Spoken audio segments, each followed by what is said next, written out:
بسم الله الرحمن الرحيم. الحمد لله رب العالمين، والعاقبة للمتقين ولا عدوان إلا على الظالمين، وأشهد أن لا إله إلا الله وحده لا شريك له، وأشهد أن محمدا عبده ورسوله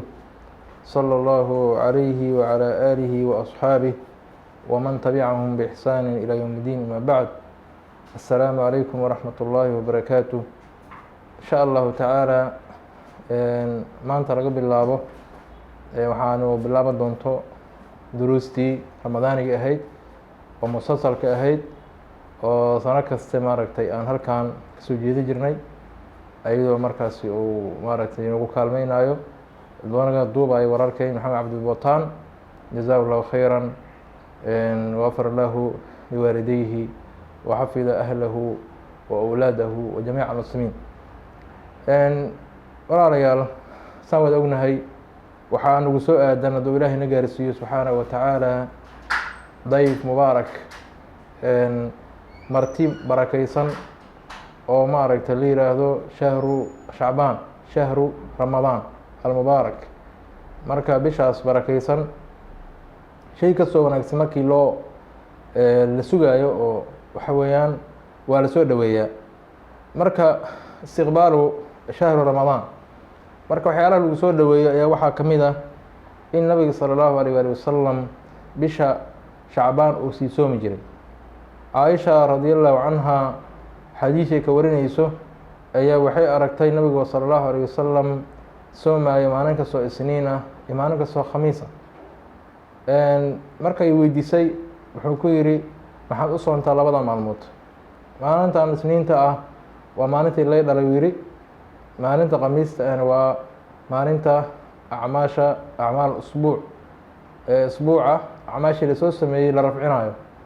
oo samada loo qaadayo, waa xisaab xirkii maaragtay isbuuca ah.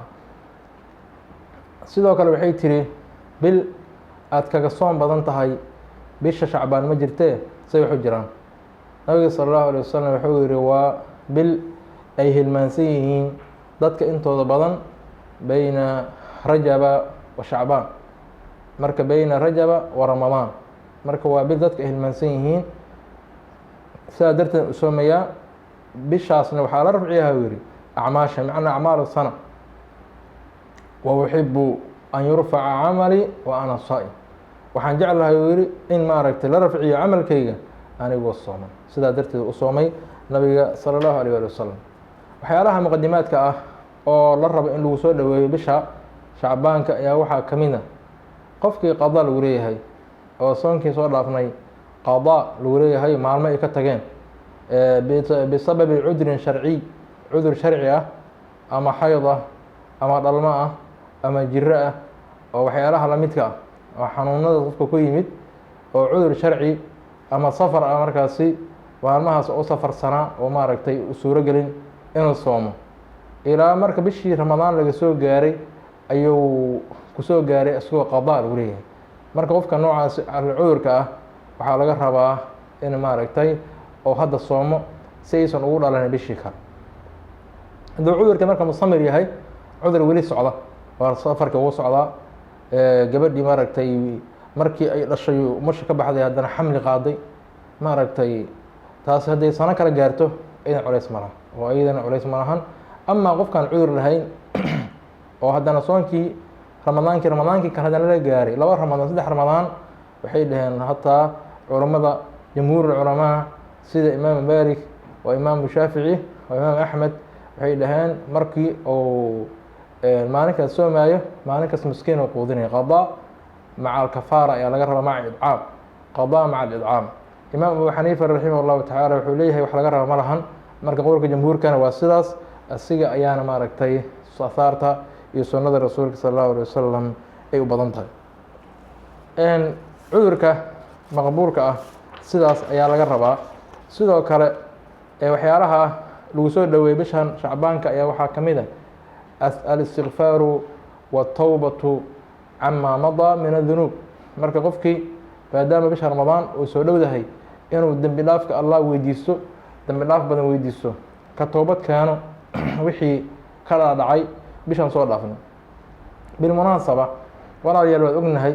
waagii hore geerida laga sheekay jiray oo geeridu way dhowdahay waxaasaan dhihi jirnay. hadda zamanka aan ku jirno waad aragteen dadkii cudurkan aan garanaynin ilaahay ummadda ka qaado maaragtay ayaa soo baxay oo corona virus loo bixiyey, COVID-19 loo bixiyey ayaa soo baxay oo dadkii qofkii sidaan soo kuuli joogo naqasku ku dhow hore ka dhimanayo. marka dadka noocaasi ah adiga ma fadli madid, mana ka xoog badnid, meel lagu soo jiray ma taqaanid. marka qofka soo muslim ilaahay toobadkaankiisa inuu badiyo ayaa fiican. sidoo kale culimadii ibnu xajar raximahullahu tacaala ka mid ahaa ayaa wuxuu yidhi wakti cudurro oo sidaan oo kale ah oo dadka ay ku la-deen ay ku dhammaadeen ayaa waxyaalihii looga baxay waxaa ka mid ahayd al-iktaaru calaa salaati nabiyi sala allahu alay wasalam, in la badiyo nabiga salligiisa. allahuma salli calaa muxamed wacalaa ali muxamed kamaa sallayta calaa ibraahiima wacalaa ali ibraahiima inaka xamiidu majiid. allahuma baarik calaa muxamed wacalaa ali muxamed kamaa baarakta calaa ibraahiima wacalaa ali ibraahiima fi lcaalamiina inaka xamiidu majiid inuu badiyo, ama uu soo gaabsado allahuma salli calaa maxamed allahuma salli calaa xamtaas badiyo maaragtay hadduu dhammaystirana sidaas ayaa fadli badan. marka ummadda waxyaalaha dhibaatooyinka uu bixi karto ayaa waxaa ka mid ah istikfaarka iyo dunuubtaas iyo salaada nabiga sala allahu alay wasalam maaragtay la badiyo iyo toobadkeenkii iyo sadaqaadkii. haddana sidoo kale waxyaalaha oo sidoo kale umuuraha dhibaatooyinka loogu baxo oo munjiyaadka ah sadaqaadka ayaa ka mid ah, qaraabo xiriirinta ayaa ka mid ah, silatu raxamka ayaa ka mid ah, waxaa ka mid ah waalidka oo si gooni ah maaragtay looga warqabo oo loo baarnimo sameeyo ayaa ka mid ah. waxaasoo dhan waxay ka mid yihiin waxyaalaha maaragtay dhibaatooyinka jirta maaragtay looga baxo. sidoo kale waxyaalaha lagu soo dhaweeyaa bisha waxaa ka mid ah in bisha shacbaan bisha ramadaan marka la joogo labada maalmaha ugu dambeeya inaan maaragtay la soomi karin. nabiga sal allahu alay wasalam waxaa ka sugnaatay inuu yihi laa taqdimu ramadaana bisoomi yowmin aw yowmeyni. marka maalinta ramadaan bisha ramadaan laba maalin ha kala hordhicina, ama hal maalin ama laba maalin. taasina waxaa laga fahmayaa yowma shak inuusa soo gelin, yowma shaki inuusan soo gelino waa nabiga sala allahu alay wasalam ka sugnaaday camaar ibnu yaasir radia allahu canhu oo yihi qofkii sooma maaragtay maalintaas yowma shak faqad casaa abalqaasim sala allahu alay wasalam, nabi maxamed ayuu ku caasiyey. marka ilaa rajulan kaana yasuuma sooman falyasumhu, qof oo hore u soomi jiray soonkii caadada lahaa oo matalan 3 maalmood ka soomayey bil kasta, amaba waxaa kaga soo taas 3 maalmood ka soomayey bil kasta ama ayaama bayd amaba meesha ka noqoto, amaba wuxuu kaga soo aaday yowm alkhamiis wa yowmu alithnain kaga soo aaday. marka ruuxa noocaas soo geli maayo, soonkii caadada ahaa soo geli maayo. waxaa la diidayaa dadka kale oo aanan soomeynin inay maaragtay soonkaas ay kala hordhacaan ayadana lama ogola. marka muxuu ku sugnaadaa bisha ramadaan? waxay ku sugnaataa bisha ramadaan waxay ku sugnaataa ru'yatu hilaaliha, in bishii la arko oo qiyaasin wax lagu sameynin, waxyaalaha calendar laga fiirin aan lagu salaynin. calendarka waa ogtihiin waa shay iska qiyaas ah, waa shay qiyaas ah oo la iska qiyaaso weeyaan, ma aha maaragtay shay oo qadci ah oo 100% ah ma aha. marka waa waxbuu soo dhaweeyaa oo marka maalin kadib dhaca maalin ka hormaraa, waa shay bini aadan uu qiyaaso waaye. laakiin markii la gaaro shay cibaadada marka lagu salaynayo asiga wax laguma sareeye aragtidii ayaa lagu salaynayo. oo nabiga sal allahu alay wasalam wuxuu yihi laa tasuumuu xataa taraw lhilaala walaa tuftiruu xataa tarawhu, ha soomina bisha ramadaan ilaa aada bishii ka aragtaan, hana afurina ilaa bishii shawaal aad ka aragtaan. fain guma calaykum faqadiruu lahu, haddii ma aragtay ladiin daboolo ama dabayl timaado oo gubaar iyo mataqaana waxa wadataa waxa loo yaqaano dabayl wadata boor wadata oo cirkii dhamaayo ma aragtay sidaas iyo noqdo, waa ima in mataqaana daruur timaado, waa ima roob inuu da-o. marka waxaasoo dhan haddii bishii aragtideeda cirkii meeshii laga fiiri lahaa wax kale ay soo maraan. xataa wadamada kulaylaha aadka oo ka jira xataa qiiqi dhulka ka baxay kuleylkiisii cirka isku shareero xataa mala arka mataqaana cirki mala arkaayo si wanaagsan loo arki maayo. marka sidaas xaaladdan haday dhacdo meesha ugu dhowna mataqaana khabar ama saxiix hadal sax laga waayo, oo matalan magaalada Nairobi haddii maaragtay joogtid oo maaragtay bishii roob oo ka da-o oo magaalada Mombasa ama magaalada Gaarisa laga arko ama Muqdisho adoo joogtid oo roob ka da'ay oo mataqaan Hargeysa laga arko ama Kismaayo laga arko maaragtay waa ku aragti marka wadankii maaragtay waa isku cimilo weeyaan waa isku mataqaan mandaqa weeyaan wax kasta oo iska agdhow yihiin marka taas ayaa mataqaan lagu qiyaas qaadanaya taas ayaa lagu qiyaas qaadanaya haddii marka la waayo khabar sax ah daa la waayo nabigu wuxuu yiri sallallahu alayhi wasallam fa akmilu ciddata 30 shacbaan oo ciddata 30 ramadaan marka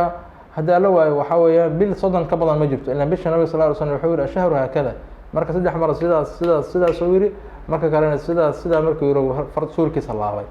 oo marna wuxuu ku dhamaataa soddon marna wuxuu ku dhamaataa 29 marka taasina mataqaana wax saas ku sugnaanaysa marka laazim ah marka jamiicu muslimiin in arkaan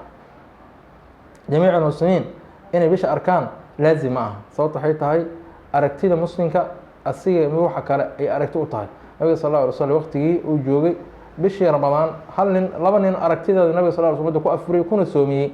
marka dadka qaarkood oo khilaafka wada oo magaalada fulaan ayaa laga arkay 10 qofood oo imaamku ku jiro muadinku ku jiro hebel ku jiro oo maaragtay ayaa arkay in la leeyahay dawladdii iyo nidaamkii meesha ka jiray iclaaminayaan ay leeyihiin wax kama jiraan waa marka anaga waxa weeyaan qof rabo waaye sariirtiisa hoosteeda ama sariirtiisa ama qolkiisa dhexdiisa in loogu keeno qof rabo waa qof xujo ah marka sidaas ay tahay haddii qof marka magaalo ku soomo oo magaaladii ka tagay matalan waxa ku soontay meesha la yiraahdo Jabuuti ku soontay waa safartay markaas waxaad aaday maaragtay meesha la yiraahdo Dubai kala aaday marka Dubai aadeed maalmihii ku dhinaa ayaad ku dhamaystiratay haddii marka maalin ziyaada ah oo maalintaas kula socoto oo matalan marka timid magaaladaas mataqaana Dubai aad timid ama magaalo kale oo tusaale ahaan ma soo qaatee aad timid ayaa marka waxaad aragtay 30 biri kula gaartay marka waa la meesrinaysa ayaad ku xugun tahay haddii marka ay dhacdo in magaalada soontay ayaga ka hormaray kabacdi waxa lagu yeeshay hal maalin ama laba maalin oo 29 ay ku afureen 28 maalintii ay ku ahayd ayba afureenba hal maalin la ku dhiman ala sabiil taqdiir ayaa ku dhiman hadii marka maalinta waa la afuraysaa laakiinse waa soo qaleynaysa waxaana daliil u nabiga sallallahu alayhi wasallam inuu yiri as-sawmu yawma yasumu an-nas wal fitru yawma yuftiru an-nas marka maaragtay soonka waa maalinta ummadda ay maaragtay ay soomayso waa caamatu nas dadka intooda badan ayaa laga wadaa wal fitru yawma yuftiru an-nas dadka marka afuraan iyo afur yiraahdaa intaas waxa la diidayaa khilaaf ayaa la diidayaa ummadda muslimiinta ummad khilaaf ma aha waa ummad maaragtay ijtimaacooda iyo